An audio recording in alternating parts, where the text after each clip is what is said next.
Bell, it's Monday, and on Mondays I work with my creative writing mentor from Reliability, Tom Pahlow. We work together on my new book 22nd Century Men and some of my short stories. We work from 9 AM until 12 PM. Yes, I said on creative writing, and then later in the afternoon I go and work with Tadjin.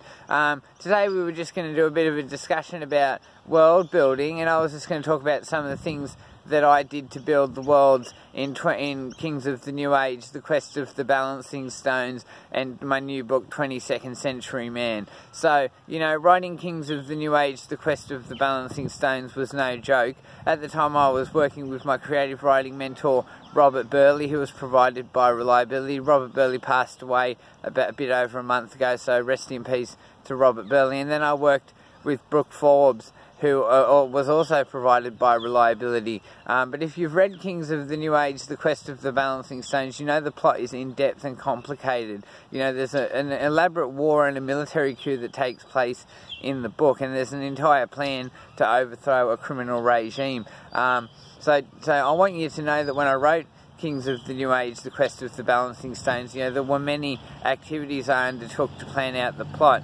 For example, with the military coup where the revolutionary group overthrows the criminal regime, I actually got a map of Newcastle and planned out the different paths that the characters took. For example, when the mafia men and Eagle hold up the gun shipment to bring the guns to the fighters, I drew all that on the map. The driving down to where the gun shipment was coming in and then heisting the gun shipment, then the chase scene all the way up Parry Street and up Derby Street with the helicopter, and then finally delivering the guns to the fighters in Civic Park.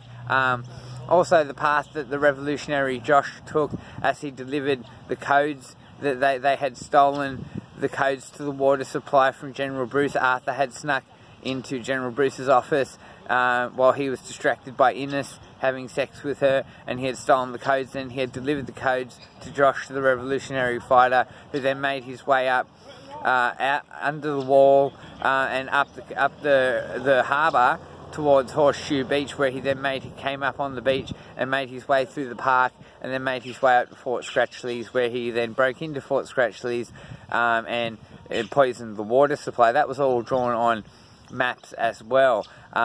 With regards to the quest that the heroes go on in the other timeline, in the quest timeline, I just want to point out that that's modelled off the hero's journey and is written to be very similar to an epic Dungeons and Dragons quest, because I used to play a bit of Dungeons and Dragons when I was in my 20s. So the quest is definitely based on the hero's journey. You know, they start out, they have to leave on this epic adventure, and they face trials and tribulations along the way. And then finally someone dies, and they have to deal with all this remorse, and then they make their way back. The only thing is we don't see the end of the hero's journey, which is typically the return to their town. So yeah, very much based off, or meant to resemble an epic Dungeons and Dragons adventure.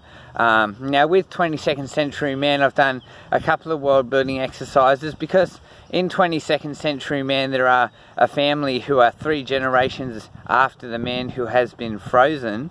The man who was frozen in our time period wakes up 100 years in the future to meet his family 3 generations later. So one of the exercises I did for 22nd Century Man was to plan out his family tree from start to finish, and when people had been born, I pointed out the date and month and year where people had been born,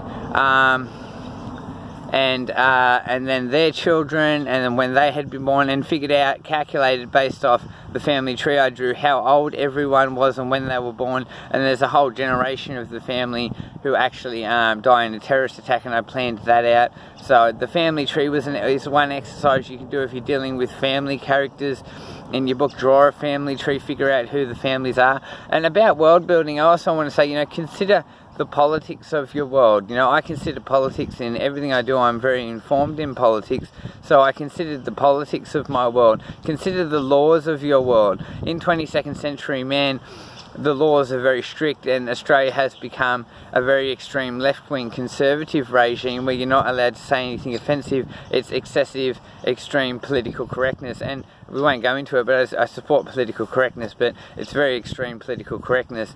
So consider the politics of the world you're creating. I also created a political structure for 22nd century man. I won't detail the political structure at the moment, but the political structure is different. It's a forums democracy.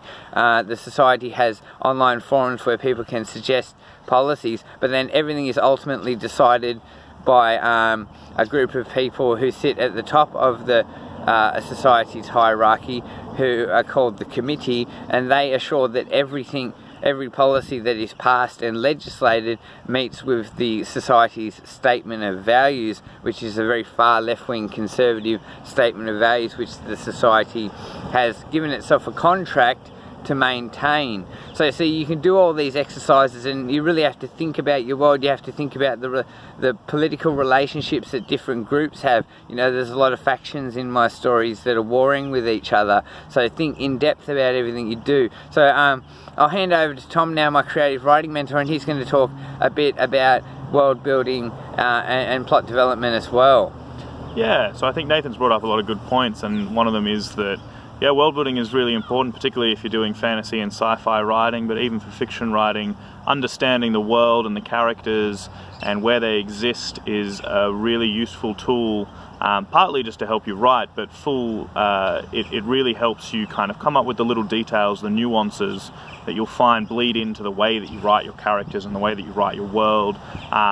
So if you figure out all this stuff, you know, it's really useful, and similar to what Nathan was saying as well, there's a lot of templates out there. There's a lot of things you can use to find sort of checklists to actually think about. So, you know, when you're building a world, it can be really hard to just sort of stop and say, oh, well, I've got to build a world. But a lot of people have been doing it, and so there's a lot of checklists that, you know, as Nathan was saying, you've got politics, you've got a lot of the big ones is trade routes, or you know, the way different factions work together, what they think of each other, and everything, and just the laws and all that kind of stuff. So don't be afraid to look for a lot of templates. You know, when it comes to plot development and everything, there's the hero's journey, there's even the heroine's journey, there's you know, things like the 3-act structure, and you can find these things to sort of help you sort of make it a little bit easier to do. So break it down, but it's a fun exercise to do some world building, and it really helps you kind of make your world and your writing and your story kind of be a bit more immersive. So I'd highly recommend diving into some world building. Yeah, so drop a comment in the comment section about maybe how you do world building in your books, or what you think about the world you would want to build if you were writing a story. Thanks guys, see ya.